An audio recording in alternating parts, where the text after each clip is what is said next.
All right, here's what I said that I had. This is an ancient historical description. All right, these are Sumerian tablets we've been looking at here. This is an ancient, get this through your head and really know what you're seeing. This is an ancient historical description. Okay, this isn't my words. These aren't my records.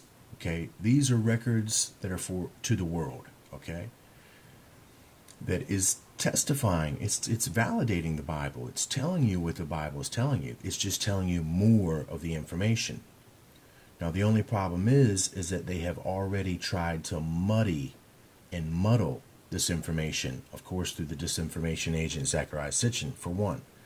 And the others is to deliberately loot the museums in Iraq, in Baghdad, the Middle East. When all this Desert Storm stuff went down, they looted all that stuff and destroyed it so that you wouldn't find out the truth. Because the truth is, as I'm telling you, that these guys are the representation of the fallen sons of God in Genesis 6. But the point to behold is that they were here doing work before the rebellion.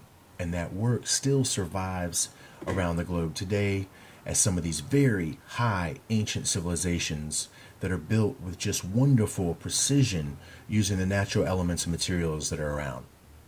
And that, yes, they do attest to a high spiritual understanding. Now, that's all before the rebellion. This work is connected to that. This work, is connected to that. To where you see them get to the point of building the Tigris and the Euphrates. Then something happens. Then rebellion happens. And then you see something go down. Listen to the fragmented. Where's all the missing information conveniently right here? And then we see the fragments of the information still tell the same story. Now we see in the deep, they set up the Apsu of the land.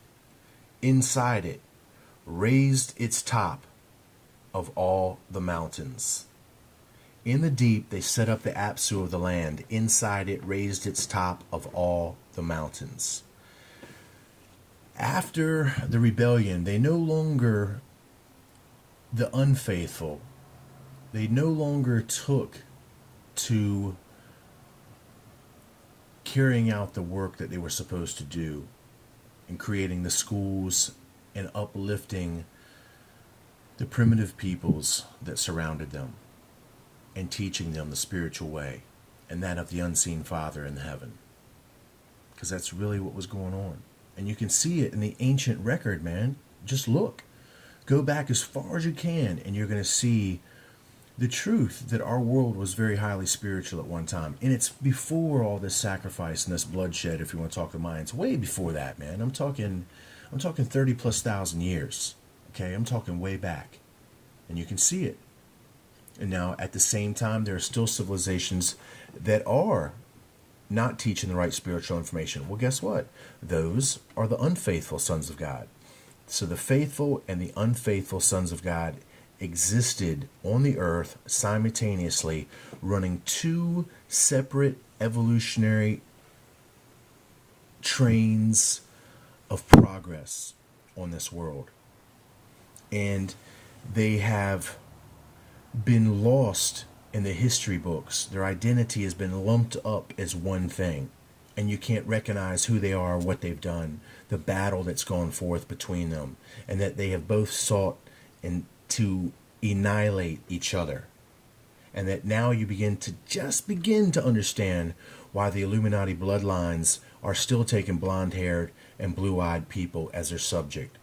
You know, they're still telling you that there's a bloodline out there that they're trying to get to that they themselves don't possess with their own genetics. Well, you're seeing there's another side to this fallen, or to the sons of God side, that they themselves are telling you that they recognize, and they see it in the blue bloods. And they try to get at that to maintain longevity. Nonetheless, this is a great clue. This is a great piece of evidence. It shows you them doing the work before the rebellion.